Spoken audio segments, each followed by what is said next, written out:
नमस्ते जी।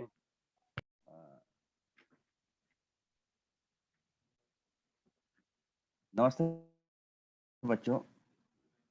आज हम लोग जो है 9th क्लास की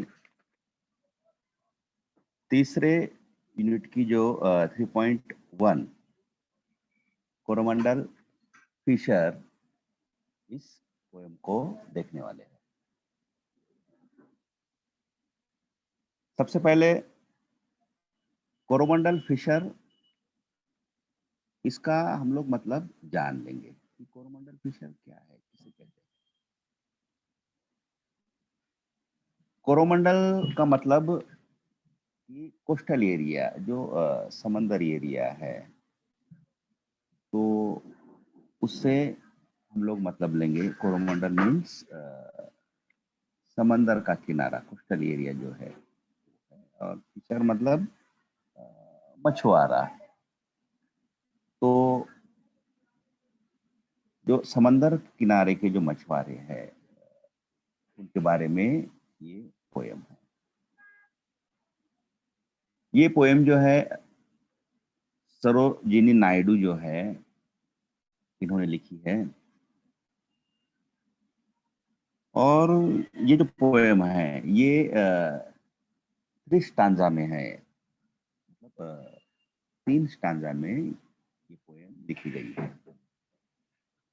और हर स्टांजा में जो है, आप देख रहे होंगे कि 4-4 लाइन है।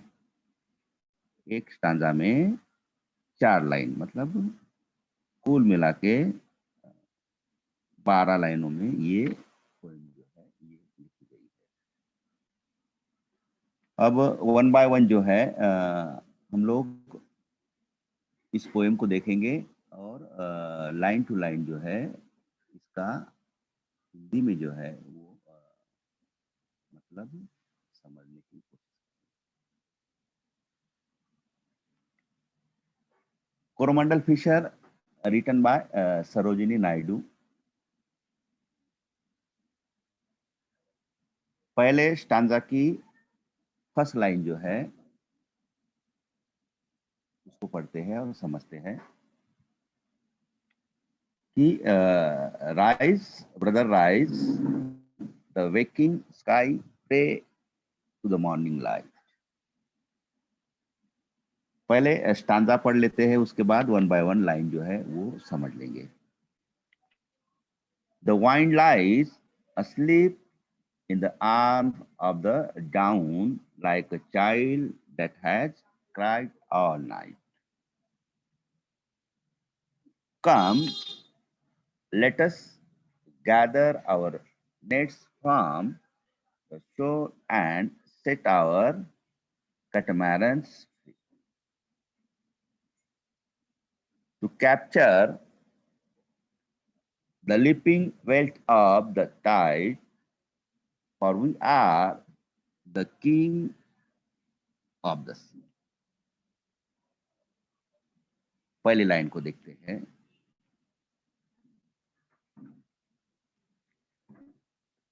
Rise, brother, rise. The waking skies pray to the morning light. देखो बच्चों, ये जो पोएम है इसमें कवियत्री सरोजिनी नायडू जो है वो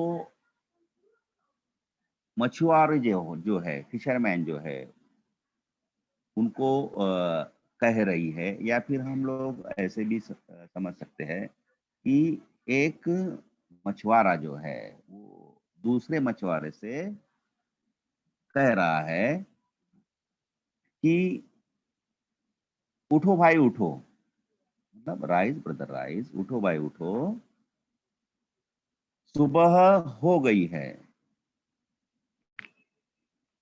सुबह क्या है, हो गई है। और बेतार करने वाला आसमान जो है वो भी जाग गया है। और वो जो आसमान है वो भी सुबह की रोशनी से दुआ कर रहा है, प्रे कर रहा है। अर्थात जो मछुआरे जो है वो मछुआरे जो एक दूसरे से कह रहे हैं कि सुबह हो चुकी है, सब लोग उठ जाओ और अपने अपने काम पे लग जाओ। इस तरह से पहली लाइन में जो है वो मछुआरा जो है दूसरे मछुआरों से कह रहा है कि उठो भाई उठो, सुबह हो गई है, अपने अपने काम पे लग जाओ। अब सेकेंड लाइन देखते हैं। The wine lies asleep in the arm of the down like a child that has cried all night। मतलब रात में चलने वाली या शोर मचाने वाली जो हवा है उसका जिक्र यहाँ पर किया गया है कि रात में जो हवा चल रही है, जो शोर मचाने वाली हवा है, उसका जिक्र करते हुए जो फिशरमैन है उसकी ओर से कवियत्री कह रही है कि रात भर शोर मचाने वाली जो हवा है वो भी अब थक कर सुबह की गोद में सो चुकी है। देखिए, मतलब रात जो है, रात में जो है हवा जो है वाइन जो रात भर चल रही है, लेकिन वो रात भर चलने की वजह से थक चुकी है और वो भी थक कर अब सुबह की गोद में सो गई है। मतलब सुबह हो चुकी है, हवा बंद हो चुकी है। अर्थात किस तरह से कि एक बच्चा जो है वो खेल कूद कर थक जाता है और अपनी माँ की गोद में वो सो जाता है। बिल्कुल उसी तरह ये रात में चलने वाली शोर मचाने वाली जो हवा है वो भी अब थक कर सुबह की गोद में सो चुकी है। The wind lies asleep in the earth of the town like a child that has cried all night। तो इस तरह से ये हवा भी अब सुबह की गोद में सो चुकी है। कहने का मतलब ये है उनका कि अब भी उठ जाओ, सुबह हो चुकी है और अपने काम पर जाने का जो वक्त है, समय है, वो हो चुका है। फर्स्ट स्टांजा की तीसरी लाइन देखते हैं अब। कम, let us gather our nets from the shore and set our catamarans free।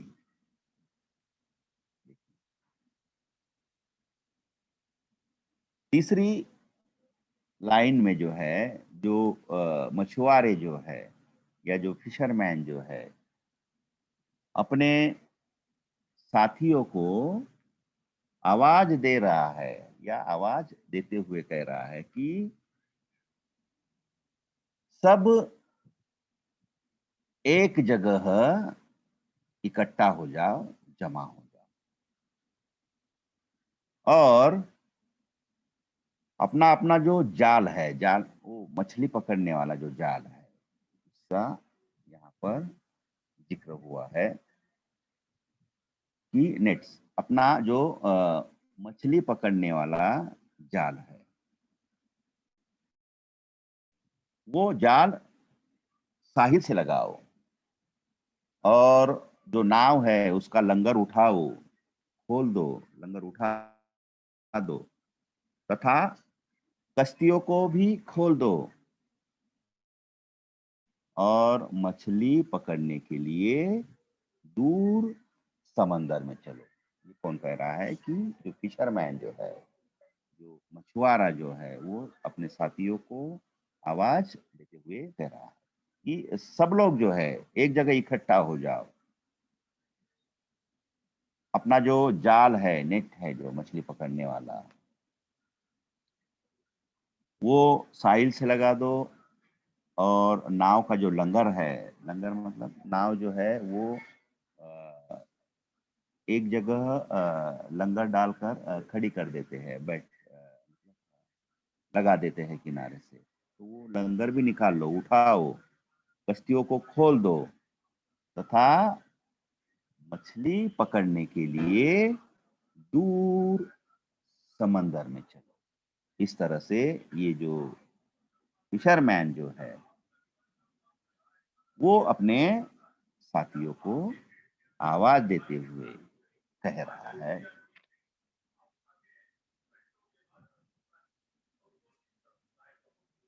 चौथी लाइन देखते हैं, लास्ट वाली फर्स्ट स्टांजा की। To capture the leaping well of the tide, for we are the king of the sea. देखिए यहाँ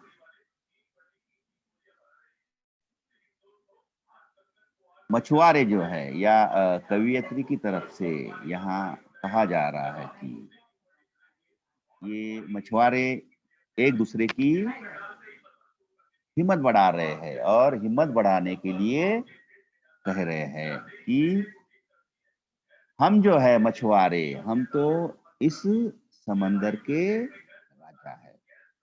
क्या है? राजा, king of सी, मतलब हम इस समंदर के राजा है। तो चलो समंदर से उछलने वाली जो दौलत है, कौन सी दौलत? समंदर से उछलने वाली मछलियां। यहाँ दौलत से हम लोग मतलब लेंगे, समंदर से उछलने वाली दौलत मतलब जो मछलियां, समंदर से जो मछलियां उछल रही है, उन मछलियों को ये जो मछुआरे हैं, ये मछुआरे दौलत समझते हैं। तो चलो चलो भाई चलो, मछुआरे कह रहे हैं कि समंदर से उछलने वाली जो दौलत है, उस दौलत को इकट्ठा करते हैं, जमा करते हैं। कहने का मतलब ये है उनका कि मछलियों को पकड़ते हैं।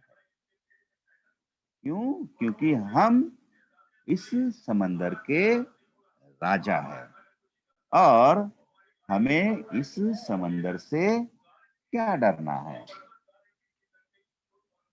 हमें इस समंदर से बिल्कुल भी डरना नहीं है, क्योंकि हम तो यहाँ के राजा हैं। तो इस तरह से ये जो चौथी लाइन है, इस चौथी लाइन में ये कहा गया है।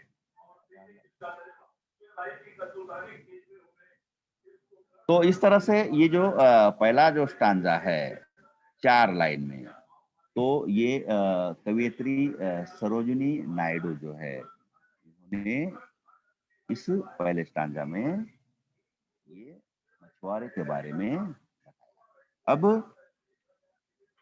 देखते हैं सेकंड स्टांजा, इस पोएम का सेकंड स्टांजा। सेकंड स्टांजा की जो पहली लाइन है, उस पहली लाइन को देखते हैं। पहले पूरा स्टांजा पढ़ लेते हैं, उसके बाद वन बाय वन हम लोग लाइन टू लाइन इसका एक्सप्लेनेशन जो है वो देखेंगे हिंदी में। No longer delay, let us hasten away in the track of the seagull's call. The sea is our mother, the cloud is our brother, the waves are our comrades all. What though we toss at the fall of the sun, where the hand of the sea god drives. He who hold the storm by the ear will hide in his breast our life. देखिए अब पहली line देखते हैं। No longer delay, let us hasten away in the track of the seagull's call। पहली line जो है उसमें जो मछुआरे हैं वो एक दूसरे से कह रहे हैं, मछली पकड़ने के लिए वो निकल चुके हैं और एक दूसरे से कह रहे हैं कि अब हमें देरी नहीं करनी चाहिए, अब हमें जल्दी करनी चाहिए। समंदर में जाने के लिए हमें जल्दी करनी चाहिए, बिल्कुल भी देरी नहीं करनी चाहिए। क्यों? क्योंकि जो सीगल है, सीगल का मतलब एक समंदरी पंछी है, बगला, जिसे बगला भी हम लोग कहेंगे। वो सीगल जो है वो हमें रास्ता दिखा रहा है और हमें उस रास्ते पे, सीगल जो रास्ता दिखा रहा है उसी रास्ते पे हमें जाना चाहिए। सीगल जो होता है ये समंदर पंछी है और जिस तरफ मछलियां होती है, मछलियां उछलती है, तो उसी तरफ ये जो सीगल है वो जाता है। इसका मतलब ये है कि जिस रास्ते पे वो सीगल जा रहा है उस रास्ते पर ढेर सारी मछलियां हमें मिल सकती है। ये एक तरह से ये सीगल जो है ये हमारा गाइड बन के हमें रास्ता दिखा रहा है और बता रहा है कि किस तरफ मछलियां जो है वो मिलने वाली है। इसलिए हमें जरा भी देर न करते हुए जल्दी से सीगल जिस रास्ते पे जा रहा है उस रास्ते से हमें जाना चाहिए और उस रास्ते पे हमें ज्यादा से ज्यादा मछलियां मिल सकती है। इस तरह से ये जो मछुआरे हैं ये मछुआरे एक दूसरे से कह रहे हैं। सेकंड लाइन जो है उसको देखते हैं। The sea is our mother, the sea is our mother, the cloud is our brother. The waves are our comrades all। दूसरी जो लाइन है उसमें फिशरमैन जो है वो समंदर से या समंदर से जुड़ी हुई जो भी चीजें हैं उससे अपना संबंध जोड़ रहा है या जोड़ने की कोशिश कर रहा है और वो बता रहा है कि the sea is our mother, मतलब ये जो समंदर है वो हमारी माँ है। हमें इस समंदर से बिल्कुल भी नहीं डरना चाहिए। क्यों? क्योंकि समंदर से अपना संबंध जोड़ते हुए मछुआरा कह रहा है कि ये समंदर जो है वो हमारी माँ है और माँ से डरना नहीं चाहिए, ये कहने की वो कोशिश कर रहा है। समंदर हमारी माँ है और ये जो बादल है, cloud, the cloud is our brother. Cloud मतलब बादल। तो ये जो बादल दिख रहे हैं समंदर के ऊपर, तो इनसे भी हमें बिल्कुल डरना नहीं चाहिए। क्यों? क्योंकि ये बादल हमारे भाई है। Cloud is our brother. समंदर हमारी माँ है, बादल हमारे भाई है। और जो समंदर की लहरें हैं वो समंदर की लहरें हमारे साथी है। और इनसे क्या डरना है? इनसे तो हमारा रोज का संबंध आता है, रोज का आना जाना है यहाँ हमारा। ये सारी जो चीजें हैं यहाँ पर, बादल है, समंदर है, वेव्स, लहरें, जो कुछ भी है, क्लाउड, ये सब हमारी जानी पहचानी बातें हैं, जानी पहचानी चीजें हैं। और यह जो है हमारा यादगार मददगार है, सॉरी मददगार है। कौन है हमारा मददगार है? ये सब चीजें जो है ये हमारी मददगार है। तो इनसे हमें बिल्कुल भी नहीं डरना है। इसलिए चलो बिना टाइम वेस्ट करते हुए हमें जो है मछली पकड़ने के लिए जल्दी से चलना चाहिए। तो इस तरह से सेकेंड लाइन में ये जो मछुआरा है ये बता रहा है। तीसरी लाइन हम लोग देखते हैं।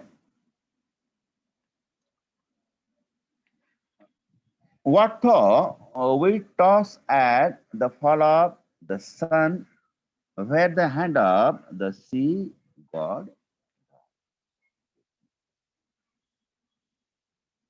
ये मछुआरे जो है ये अपने साथियों की हिम्मत बढ़ाने के लिए कह रहे हैं, या उन्हें हिम्मत देने के लिए कह रहे हैं कि हमें डरने की कोई आवश्यकता नहीं है, जरूरत नहीं है।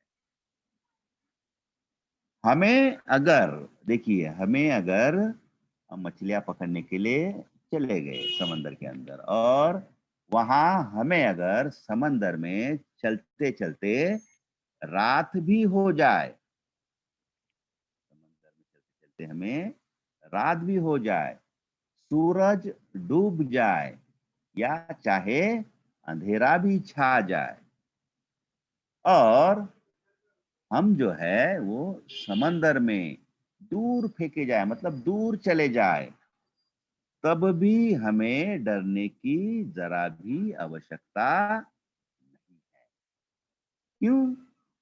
क्योंकि ये समंदर का जो देवता है वो देवता हमारे साथ है। और वही जो देवता है, अगर हम समंदर में भटक जाते हैं, हमें रात हो जाती है, तो ये समंदर का जो देवता है वो देवता हमारी अवश्य मदद करेगा इस चीज में, हमें वापस लौटने में। तो हमें वापस लौटने में ये समंदर का देवता हमें अवश्य मदद करेगा। इसलिए हमें डरने की आवश्यकता बिल्कुल भी नहीं है। तो ऐसा ये तीसरी लाइन में मछुआरे जो है वो अपने साथियों की हिम्मत बढ़ाने के लिए एक दूसरे से कह रहे हैं।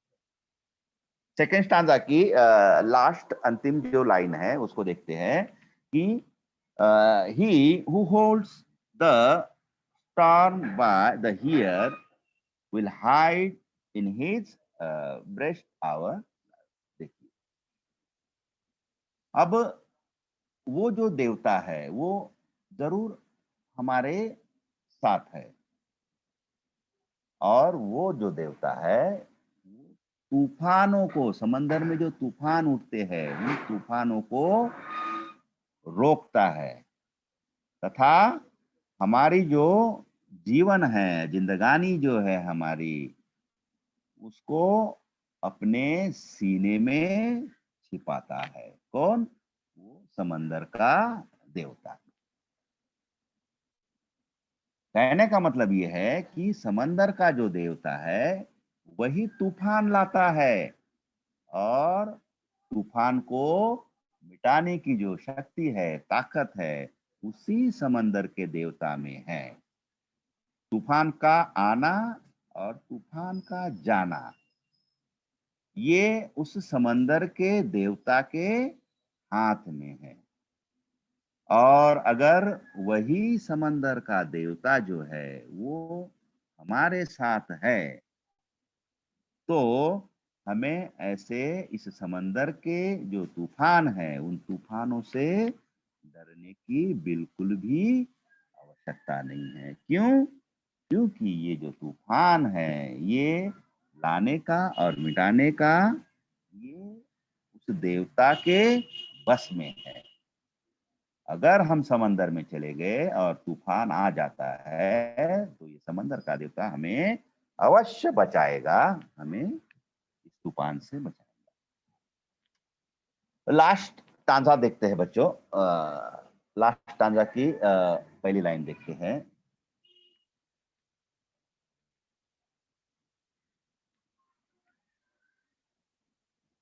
Sweet is the shade of the coconut glads and the scent of the mango grows. पूरा स्टांजा पढ़ लेते पहले। And sweet are the sand at the full of the moon with the sound of the voices we love.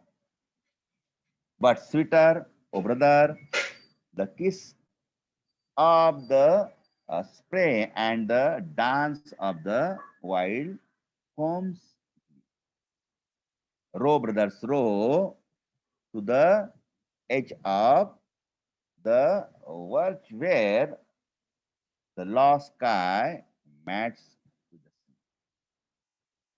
तो इस तरह से अंतिम जो स्टांजा है वो कवियत्री सरोजिनी नायडू जो है वो बताते हुए कह रही है कि पहली line, sweet is the shade of the coconut glade and the scent of the mango Grove.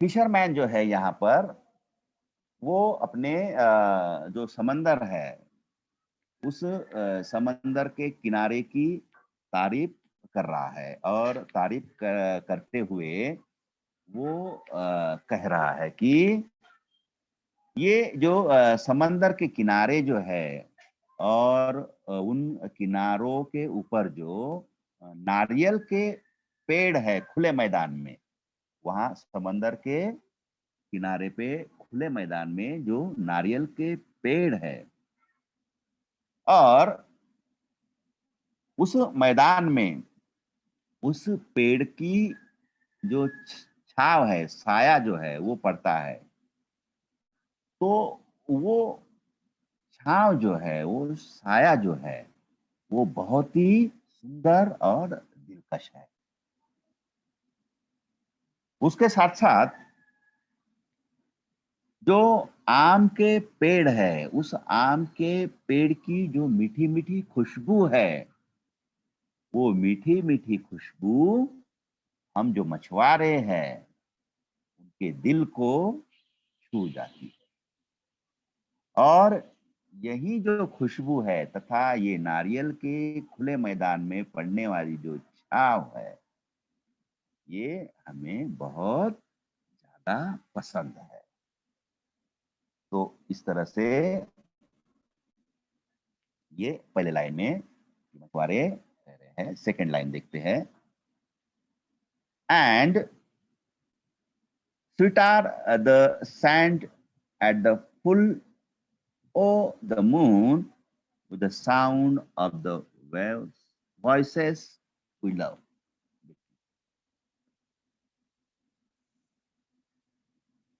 पहली जो लाइन है लास्ट स्टांजा की, उसमें नारियल के पेड़ तथा जो आम के जो मीठी मीठी खुशबू है उसका जिक्र आया है। और ये सारी चीजें जो है ये समंदर के किनारे पे है और फिशरमैन जो है अपनी समंदर के किनारे की तारीफ करते हुए कह रहे हैं सेकंड लाइन में। पहले लाइन में तो उन्होंने नारियल की पेड़ और वो जो आम की मीठी मीठी खुशबू है उसकी तारीफ की है। उसी तरह सेकंड लाइन में जो है समंदर के किनारे जो रेत है, उस रेत की तारीफ ये फिशरमैन जो है वो कर रहा है। और उस रेत की तारीफ करते हुए वो कह रहा है कि समंदर के किनारे की ये जो रेत है, ये चांदनी रात में, मतलब चांदनी रात की यहाँ जिक्र हुआ है कि चांदनी रात में बहुत सुंदर तथा अच्छी लगती है।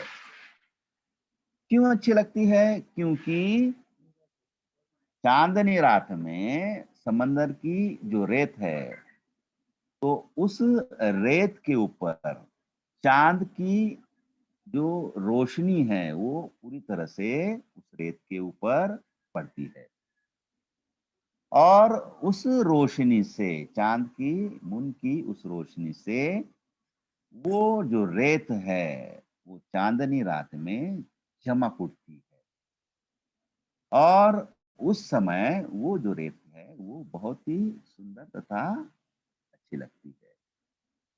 साथ ही और आगे जाके वो कह रहा है मछुआरा कि समंदर की जो लहरें हैं, वेव्स, उस लहरों से उसी चांदनी रात में जो आवाजें निकलती है, तो वो जो आवाजें है वेव्स की, समंदर की लहरों की जो आवाजें है, वो आवाजें भी बहुत मीठी लगती है, अच्छी लगती है। तो इस तरह से ये समंदर की तारीफ करते हुए सेकंड जो लाइन है लास्ट स्टांजा की, उसमें ये बता रहे हैं। अब तीसरी लाइन को देखते हैं। But sweeter, o brother, the kiss of the spray and the dance of the wild homes again।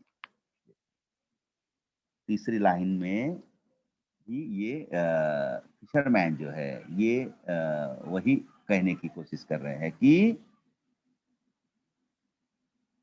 इन ये जो तमाम चीजें हैं, तमाम चीजें कौन कौन सी है कि समंदर के किनारे पे जैसे कि फर्स्ट लाइन सेकंड लाइन में उसने कहा कि रेत है, सूरज की किरणें उस रेत पे पड़ रही है, समंदर की लहरें है, जो नारियल के पेड़ है तथा आम के पेड़ है, ये जो सारी चीजें हैं, इन तमाम चीजों से भी ज्यादा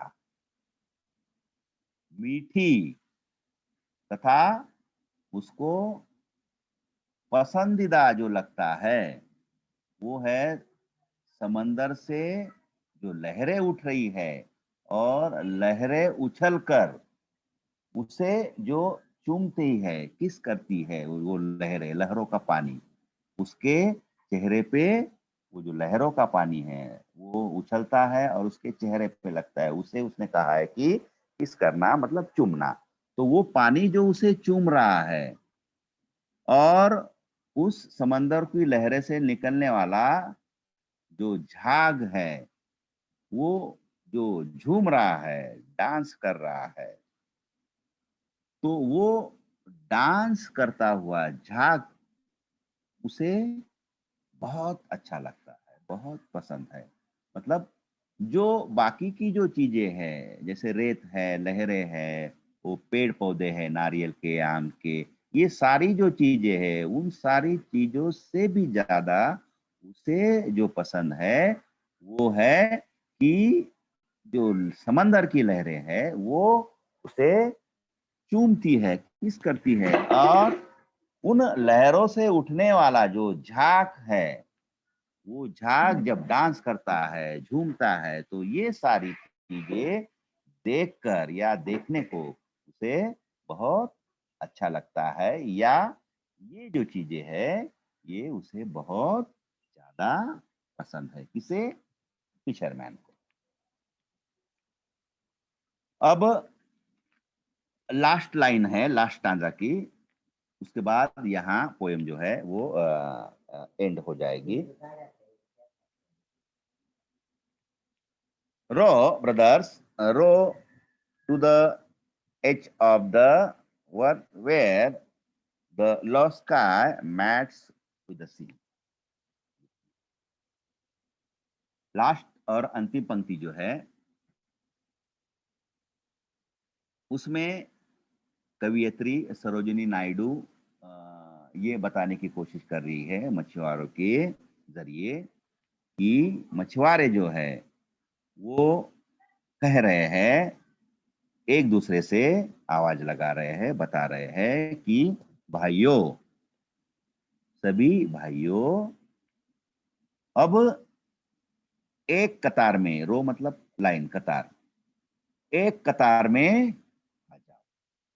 सब भाई जो है, सारे मछुआरे जो है, वो एक कतार में आ जाओ, और जो किनारा है, जहां जिस जगह समंदर और आसमान जो है, जिस जगह पर एक हो जाते हैं, हमें उस तरफ चलना है। तथा अपनी जो कश्तियां हैं, उन कश्तियों की रफ्तार बढ़ाओ। इसका मतलब ये है कि फिशरमैन जो है, जितने भी सारे फिशरमैन जो है, उनका अब लौटने का वक्त, लौटने का समय जो है, वो हो चुका है। अब उनका घर जाने का जो वक्त है वो हो चुका है। इसलिए फिशरमैन एक दूसरे से कह रहे हैं कि भाइयों, अब अपनी जो कश्तियां हैं, वो सारी कश्तियां एक कतार में लगा लो, और हमें उस जगह चलना है जहां पर धरती और आसमान जो है एक हो जाते हैं। ऐसी जगह पर हमें जाकर रुकना है, या हमें उस तरफ चलना है। तथा वहां से जो है हमें घर की ओर निकलना है। इसलिए अपनी जो कश्तियां हैं, अपनी जो नाव है, उन नाव की रफ्तार जो है वो बढ़ाओ, ताकि हम सूरज ढलने से पहले, अंधेरा होने से पहले अपने घर की ओर या किनारे पर अपनी कश्ती जो है, अपनी नाव जो हो है, वो लेकर जा सकते हैं। तो इस तरह से ये जो पोयम है, सरोजिनी नायडू, इन्होंने जो फिशरमैन है उनके बारे में लिखी हुई है, या उनके जीवन पर आधारित ये पोयम है। तो इस तरह से ये पोयम 4 स्टांजा में यहाँ पर, सॉरी 3 स्टांजा में यहाँ पर कवियत्री ने लिखी है, जो फिशरमैन जो है उनकी पूरी जीवनी को यहाँ दर्शाता है। तो यहाँ पर ये पोयम जो है वो खत्म होती है। सर